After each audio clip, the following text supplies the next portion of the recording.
All right, folks, welcome back for our Atlanta, the final season 4 recaps here at Big Gold Belt Media. Terrell and I will be here to carry out this final season Last one. of Atlanta. Tonight's a two-part episode.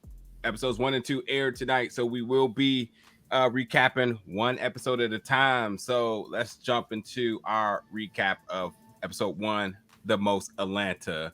And once we're done that, then we'll jump over to episode 2, which will also be at the end of this video. So stay tuned here for both recaps, one episode at a time. Tori, what you thought about tonight's episode, man? I think the title itself kind of says how I feel. This, like you said, the most Atlanta. For those that were complaining the entire third season, that it just doesn't feel like Atlanta anymore. This is not the show. It's too woke. Well, you got it right here in this episode. You wanted the wacky. You wanted the what's going on. You wanted the original feel of those characters from like season 1 and 2. Well, this is everything all enrolled up in one. It was a great episode. It was funny, and it's just honestly, I don't think this is one of those episodes that even really made too much sense of anything. You know what I mean? It was a good time.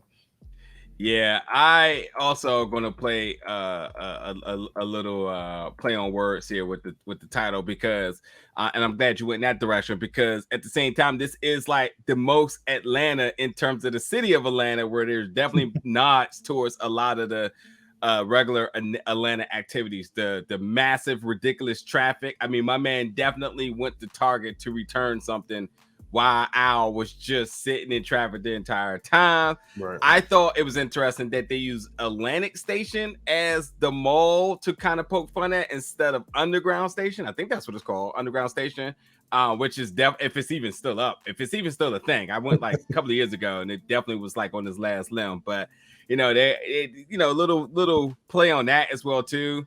And then the zoo pies, which I've never heard of this, but I'm guessing that has to be something like that's like an Atlanta thing that looked completely disgusting, and I want no parts of it. Looks like it was Fritos with beans, but yeah, I'm gonna I'm just gonna let them have that one. But then Blue Blood, it seems to be a rapper. You talk about saying a bunch of stuff, but you don't know what he's saying.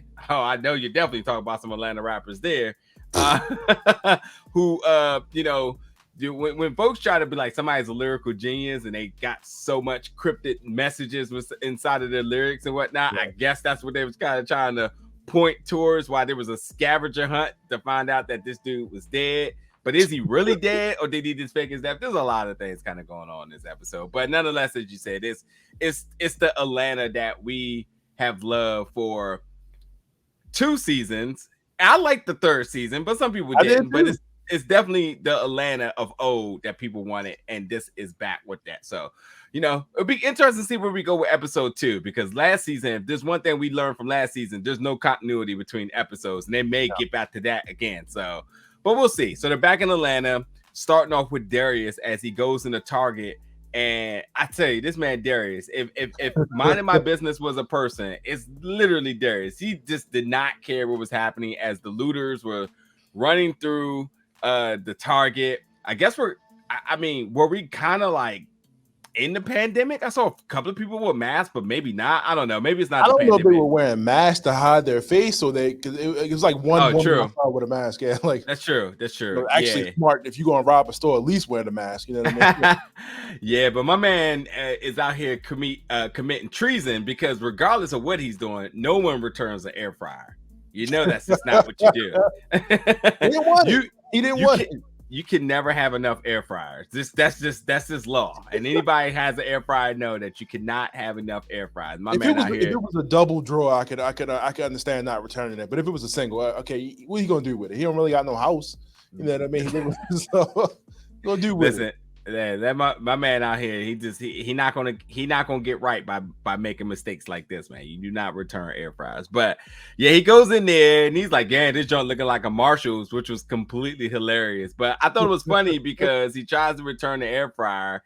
He doesn't have a receipt, so he's trying to bargain the exchange. But the dude at the register is like, all right, cool. So I'm gonna give you cash for whatever reason, because he's panicking, because he's just like, I can't believe like you're trying to return this. Like, can't you see what's going on in there?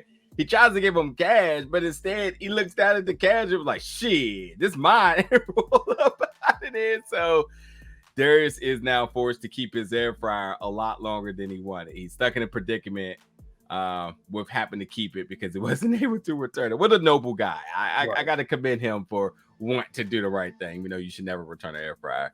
But he gets to the door, and just to be stopped by Fox News's finest, Karen, in her wheelchair, letting no one get through. She says, listen, no one shall pass. Like Gandalf. They spray this woman down with a fire extinguisher. They dogged her. The fire extinguisher got her out of there. There's like, oh, she got a shank. I could not stop laughing. But what was your thoughts about the opening scene, man? Again, you know, I feel like we're gonna say this again. The most Atlanta, right? Like a lot of Atlanta references. Yeah. You know, you come into of course, this is a Darius situation where he comes into a store that's being looted, and he's the guy trying to return an item, and everybody's stealing. And you see the guy at the cash register is like, "Are you serious?" Like, see what's going on in it. And to the point where I guess that was his last day on the job because he decided to steal the money. Yeah, you know? Choices was made. Like, don't do that, man. Don't do that. So it's nice that we get a barbecue Becky, you know, wheelchair Karen, whatever we're gonna call this character because they don't reveal her name. She's like the Grim Reaper of Black people, I guess. And she's like slowly rolling up on everybody. Just you know, she's the cop, she's the security guard. She, you know, as a white woman, she finds it as her civic duty to stop these people from looting this store that apparently she has some stake in.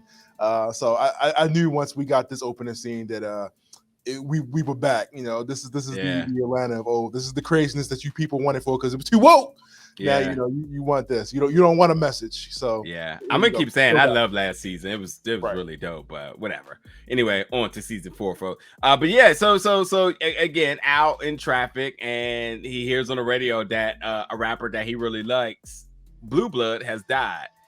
Meanwhile, wheelchair lady is in the rearview mirror on pursuit. Going a chill 4 miles per hour trying to catch up to this man Darius. But as if we thought this was going to be the only thing we got in this episode, we get Van and Earl in Atlantic Station with Deborah Cox. Nobody's supposed to be here playing in the background. Oh my God, yes. Yeah, I knew the moment I heard this, I knew something crazy was going to happen, and sure was I right because it was too prominent. Like hearing it, and I was just like, that's an odd choice of song. I mean, she's not from Atlanta, so like, you know, but there's something to this, and I, you know, this is when I knew we were going to now enter the Twilight Zone part of this episode, which in this case we see Earl and Van run into all of their old joints, and no coincidence. Questions are being asked there. It's just like, wait a minute. So you just gonna run into all your ex-girlfriends here? Like, what's happening here? Like, what's the deal? And I thought this was funny for a couple of reasons because I thought that, and I keep saying Earn. It's because it's true. I've been to Atlanta Station before. You do run into everybody. And I know the folks that's been to Atlanta can probably share the same sentiments, saying that if you're from Atlanta, you're more than likely gonna run into somebody in Atlantic Station, if not Lennox. But yeah, so Van's checking him out like, you just gonna run all your ex, and then little long and behold, she started running into hers. And it was funny because she was like, dude has been working at this place for 10 years. Like, what in the world is happening out here?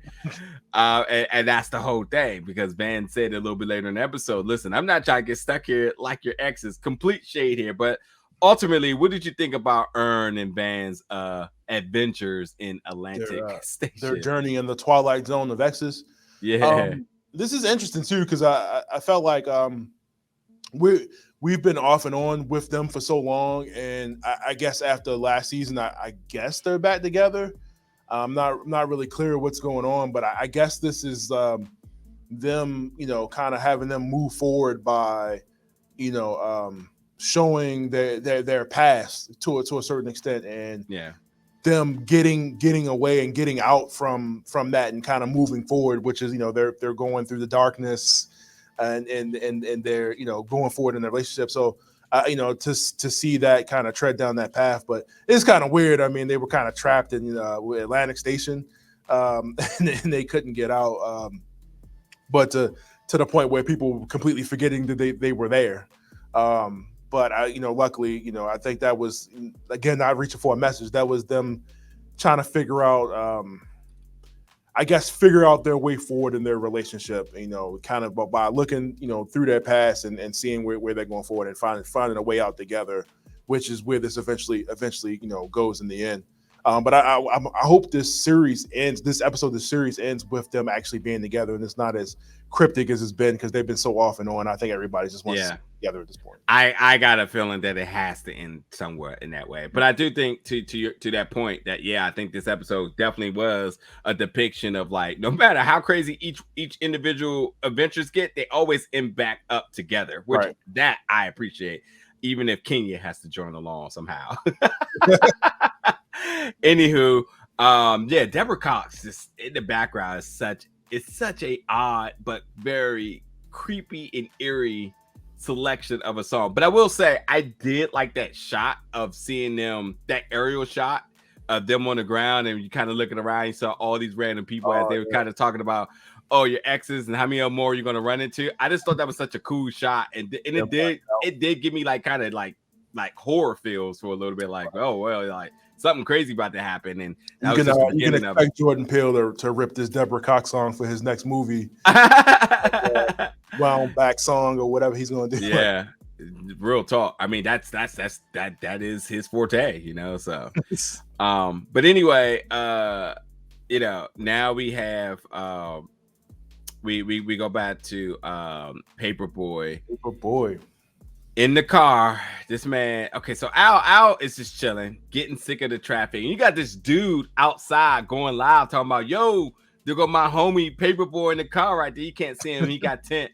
The reason I'm bringing this up is because, one, there's a lot of activity going on while traffic is going down. Oh yeah. But I thought it was so funny that my man was stunting like that was his friend, and then he said, "Oh yeah, I can't see him because he got tent, but I can." He said, "Hold on. Let me zoom real quick." And he said, "Oh wait, I'm on live." I freaking died. If anybody has ever went live, that's exactly you. If you know, because man, I gotta tell you, that whole like, you can't zoom in on the camera when you're actually recording a video is the funniest thing ever. So I thought that was so funny. Little tidbits like this. Also an Atlanta thing to do, to be perpetrating in the middle of the street. No offense, but oh man. Anyway, that takes Al to the gas station now, and he's listening to Blue Blood's music. Can't understand a thing. But I turn it up. But the lyrics are sort of a play on his life. You're hearing certain things happening in the song that's like actually happening to him right now. So why he's never heard this song before, you realize that he is in the scavenger hunt, which takes him inside the gas station. What happens to get him a zoo pie, which is definitely Fritos and beans, some nasty shit, whatever it may be. Disgusting.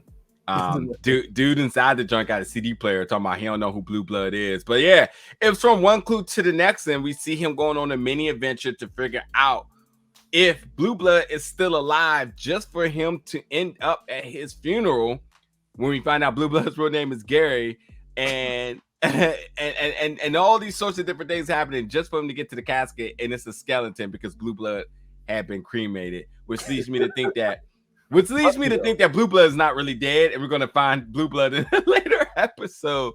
What is your thought about this whole scavenger hunt thing?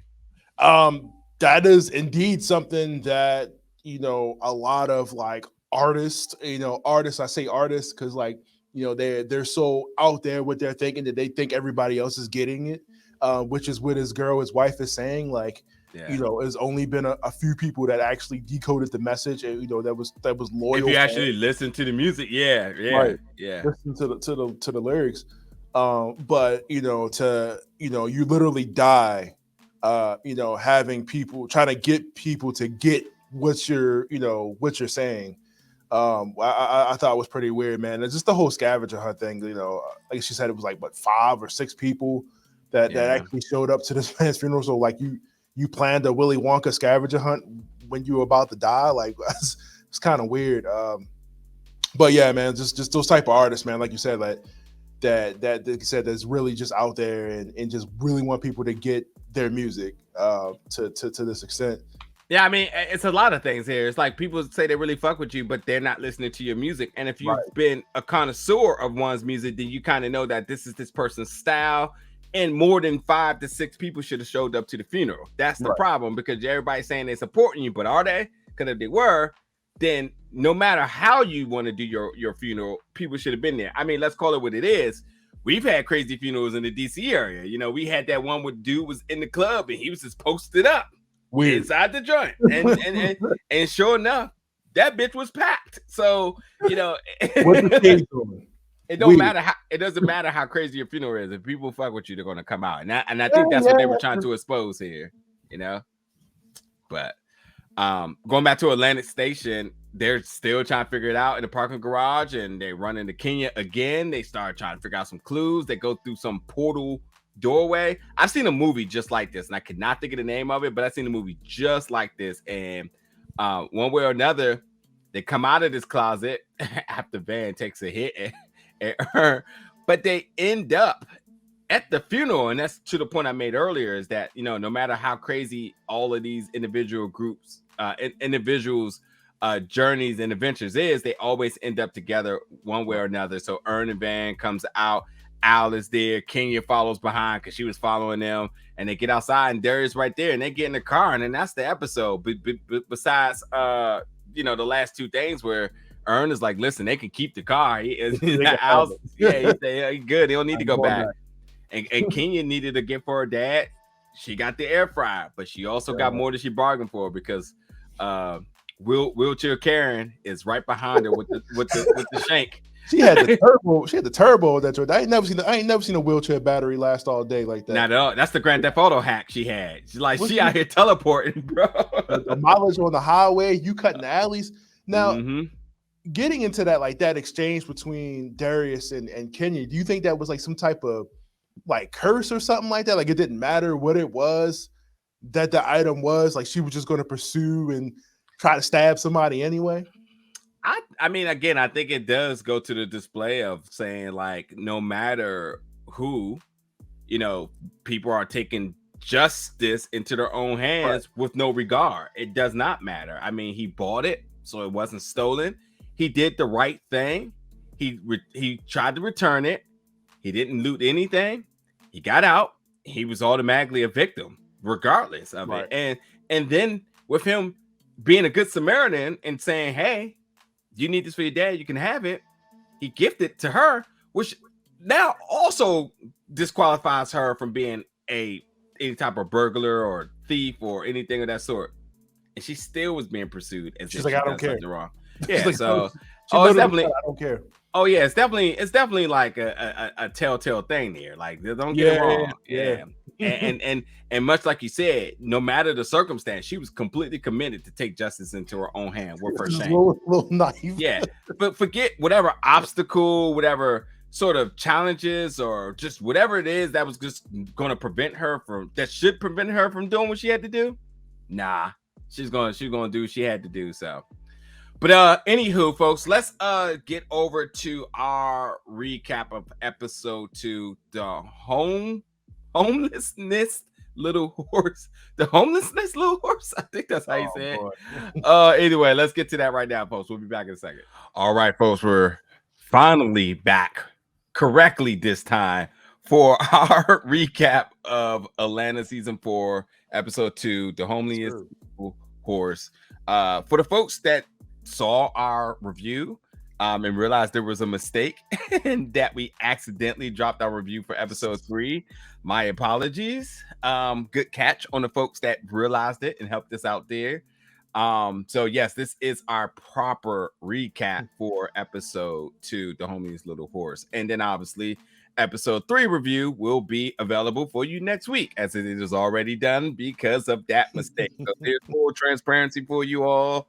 And thank you for all of you all who obviously tune into us and was able to help us out, as we had no clue that we had did that. The fact remains the same, though. We coming to this episode 2, coming out of episode 1. I started it off with this question before. I'm still going to throw this question out again. And also, by the way, I also should apologize that I recap for next week is our recap that we've already done. That is not reworked, so you will hear me say that we're reviewing episode 2 next week, The Homeliest Little Horse, when it's actually episode 3, which is titled Born to Die. So forget the whole introduction part about what episode we're talking about. It's episode 3. This is actually episode 2. But yeah, the question I started off with our mistakenly episode 2 was the continuity between the first 2 episodes, which now I'm just going to go ahead and spoil it a little bit. What do you think about the continuity between all 3 episodes thus far? They all seem to be focused around Earn specifically, to a certain point. Before, I feel like, I don't want to say the last one was focusing on Al, on Paperboy, because it was kind of all over the place. But I think seasons 3 was tied into like seeing his kind of rise to fame and like and how they are now that he's made it. You know, kind of certain things that he's dealing with as the artist. And still dealing with Earn and everybody off and on, but I feel like it was more focused on him. This one seems more tied into Earn a lot more as it was in the first season. Yeah. So the continuity between all 3 episodes, do you feel like they're all kind of having a flow, or we're getting this sort of anthology pattern we got less? As we've now watched them out of order, they definitely don't have any like continuity from one to the next, but that I can't catch the theme just yet in my head, like what kind of the theme is of this season. Yeah. I'm not sure entirely on that one. Okay. Yeah, for me, as you are, surprisingly shorter words here. They don't all feel like it's a flow in like what's the word? A concurrent timeline. Right. It does feel like, they are moments in Earn's life currently that he's kind of going through different things, addressing different things, and we're getting sort of I don't know, maybe we are kind of getting like our nice bow tie on the top of this box to kind of send off us on our main character here. So, not so much all of continuity amongst all of them, but like they are very much focused on our main characters, and they do sort of have that feel of the craziness that we've got from the first season, which we kind of fell in love with Atlanta. So yeah, from episode 1 to episode 2, didn't feel like there was like a big connecting thing, and definitely from 2 to 3, you don't feel like a connecting thing. No. Just a lot of craziness all going on. But overall, did you like this episode? This is a bold statement, but this may be my favorite episode of the entire show, and I don't think anything's going to top this, because this matches my entire personality to a T, and how I am on an everyday basis, and I think that's why I resonate with it so hard. I couldn't help but smile once once you reveal the plot and what was going on. I was like, no, I can't believe he did this. This was something that I would do if I had the money. I loved it, man. It was a perfect episode for me, just perfect. 10 out of 10,000, whatever you want to call it. My favorite episode ever of any show that exists right now, because like I'm loving it. This was a good episode. I think there was an episode last season that I really, really liked. The one with when they had to the dude that had to prove his blackness. Oh yeah, black and white joint. Yeah. Love that episode. But Brooke Bloom, who plays Lisa Mann in this, who I've seen a lot of her work, was fantastic in this. And I think that sort of storytelling between Lisa and Earn was not something I instantly picked up on, but I was completely suspicious the entire time, because at first I said, okay, was this who he went to college with? And That's what I thought it was. Yeah, we didn't get the name drop. Yes, okay, it's not her. And I forgot, what was the girl name that he went to college with? Some of the S. Yeah, it just escapes me right now. What was that S? Come on, man, you're supposed to know these things. I want to say Sarah, but that's not what it was. Either way, we looked to see, was it Sierra, Sasha. by the way, huh? Sasha, there we go. It was Sasha, absolutely. Yeah, I'm sorry. And Ziza, excuse me, I thought it might have been her that imposed that very realistic threat and trauma in his life, like for 100% felt what he was feeling in that danger. How you like you said, you gave him the master key to use it because you trust him to use it, right? Just to not trust him to use it is it's a scary thing, but him opening up about the trauma of his past, of his past, from the incident he had in school with Sasha and Sasha in the suit, the family issue that he had, and this whole emotion of feeling powerless, and you're like, okay, therapy session, learning more about our character. Maybe there's no jokes behind this, because this is we're addressing Black trauma, and this is what this show does highlight at times. And then you got this other arc of Lisa, who she's peeping out her window at her Black neighbor, creepy peeping Tom Creeper, as she's listening to Sierra. As she gets news that a manuscript of hers was read online, and she has an opportunity. So it's like, where's the continuity? Like, what is happening here? And then we'll get to it in a second. But then other than that, we get the random thing: Al calling, asking about his gamer tag. This man has he has an AIM email address. Rest in peace, AIM, by the way. But man, died from this. Said, what's your favorite movie? He said Scarface. He said, no, that didn't work. He said, nah, you gotta remember, you were a kid. My man Al, Paperboy, favorite movie was Milan. Yeah, it's a good movie. It's a good movie. That's nobody's favorite movie as any Black young male. Obviously highlights how well Earn knows him. Like, it's not just his cousin. I think that's another scene that highlights that this was never, not just an opportunity for him to make money off of him, but he truly does love him. He truly does see him as family and stuff like that. And like I said, this is, for you to remember somebody's favorite movie is Mulan in middle school. Come on. Nah. But anyway, with Earn in therapy, he's talking a little bit about what the triggers are doing to him, the responses of it. He said, he's having some chest pains and tightness that's kind of shooting through his arm. They got an EKG machine hooked up to him. Said he got him out here like a Alita battle angel. Love a good Alita reference there. But yeah, and then he talks about a lot of stuff. He says he has an opportunity in LA, and he has yet to tell Van about that and how that could be, part of the the anxiety that he's having. And then he starts to, once he becomes not distracted, starts to talk about his past. And that's, again, we get to talk about what happened to him on Princeton campus. He's getting the opportunity to go back to Princeton to speak, but understanding what does that moment mean to him. He does not like the school. He doesn't want to go back. He kind of tried to work out an ultimatum, say, hey, you give me an honorary, I'll go back. But then he also like, well, honorary doesn't mean anything. So also, I don't really care about that. So the therapist, and here's the thing. Here's what's important about the therapy scene is that it is showing you that, one, a Black male and a Black male opening up about the past is completely a safe zone, completely safe, and helpful. As we kind of see Earn kind of graduate beyond therapy, which that technically isn't a thing. For all the therapists out there, I'm not out here passing false knowledge. There is really no graduation of it.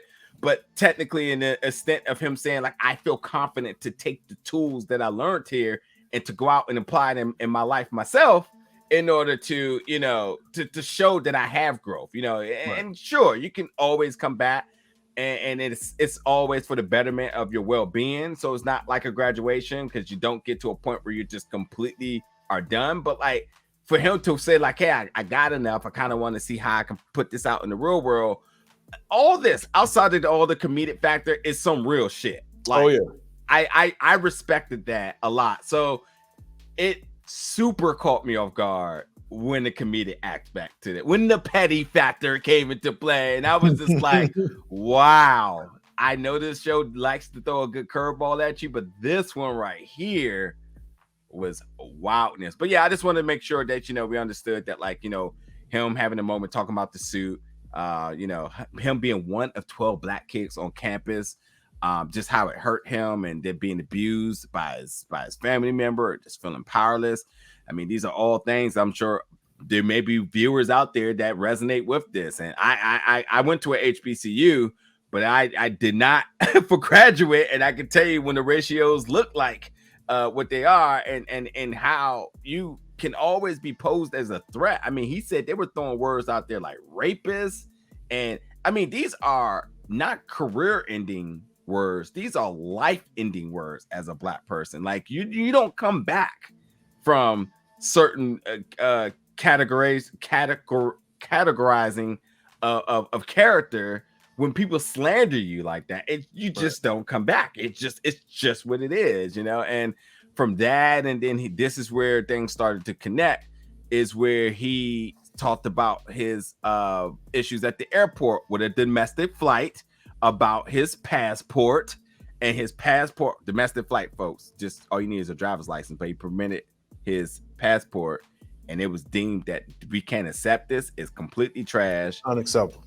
It's completely unacceptable. Being escalated to TSA, trying to have him removed off the flight, completely ruining the trip, and Van, obviously, and the baby. It's a lot, and that's just unnecessary. And finding out that Lisa was behind this as the I can't even. I'll let you describe. How would you categorize her as an employee? But I mean, I guess we can't use the word Karen because his name's already Lisa. But the overseer, the pretend to be the manager, what that whole I don't know what she was getting out of that by doing that. Maybe she was just trying to get some, obviously get some sense of power out of her day because everything else was kind of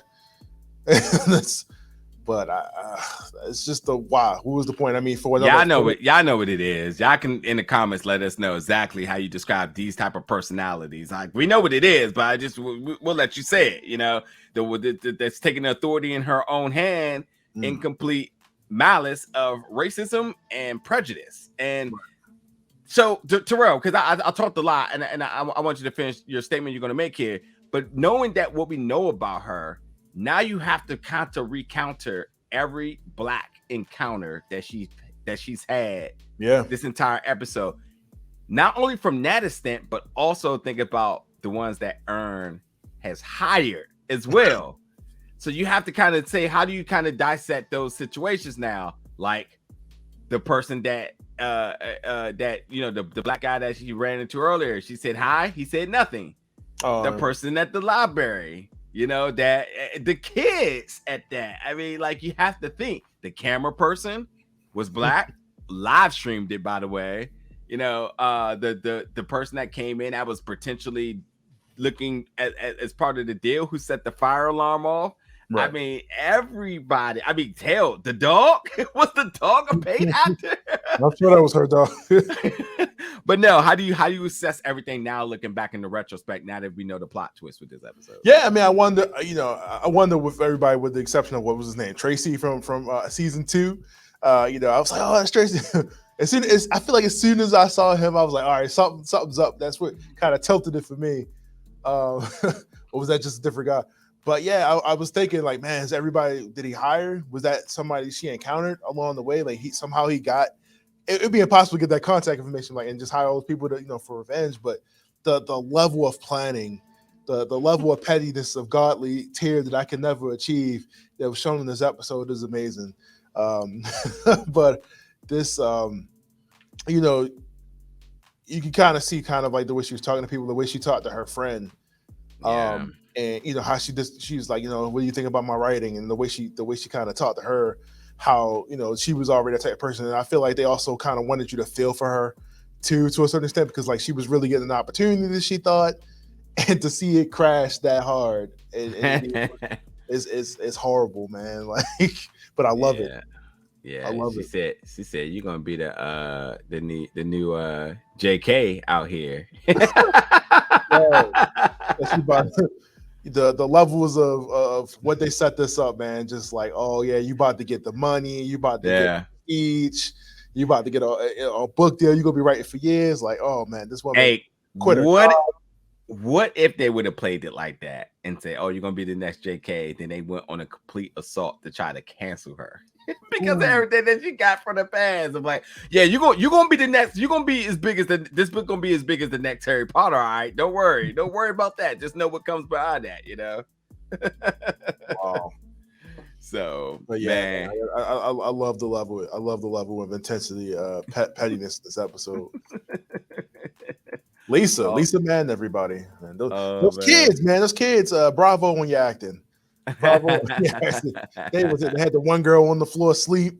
It's like, hey, kids are some. I swear, the young actors, they got to be some of the funniest. They're like, hey, yo, we just need you to just wild out. It is right. Like, all right, we definitely can wild out. That's what we do for a regular. So, and I'm thinking to myself, is this a normal reaction? Like, what kids, like people just start, or kids just start acting up like that? Like, this sucks. Like, especially when they bored. Oh, sorry, man. I can't even tell you what the book was about because the kids was not having that. They were just like, cutting off left and right. Yep. But yeah, Ern said, like, listen, that incident at the airport happened 2 months ago, and he is either considered extremely petty or terrorist. What would you categorize this as? Could be a little bit of both, as he says. Can it be a little bit of both? Absolutely. Yeah, man. I would just say extremely petty. I wouldn't say act of terrorism because nobody got hurt. Nobody important got hurt. Fair enough. But yeah, as he ends the episode saying, I need to go back to therapy. Oh my God, this episode was nuts, man. It's just nuts. And the synopsis says, we got grown men out here being petty. Y'all really need therapy. I don't, because I already know what's wrong with me. You know, the funny thing too, you know how they make fun, you know, they show black people make fun of people going to therapy. You get a little bit of that episode. Like everything's a joke. Like nothing can be like it's hilarious. Exactly. And I mean, like, obviously look through the credits because they showing all of the moments of Lisa breaking down, which was also hilarious as well too. But you know, again, while there is a lot of comedic aspects to this, there's also a lot of teachable, learnable moments in this. And you know, what can we say, folks? It's Atlanta. Of course, it's going to be crazy and off the rails, but also try to preach an important message. This the Atlanta that you guys wanted again. You got it. That's right. It's wonderful. We back. That's right. Well, look, that'll do it for us for episode 2, The Homeliest Little Horse, the name of Lisa's book that no one listened to her while she had a reading, and her life was completely destroyed by Ern's sabotaging and hiring the folks to make sure that she had see what money do to you. It ruined her life. Yep. And petty as all ever. But as I said, episode 3 review is already done. We made the mistake. We dropped it. We combined it with episode 1. We watched episode 3 by mistake, thinking it was episode 2. So that episode is already ready and not available, but will be available. It's already been recorded. It will be available at the end, at the conclusion of episode 3 once it airs.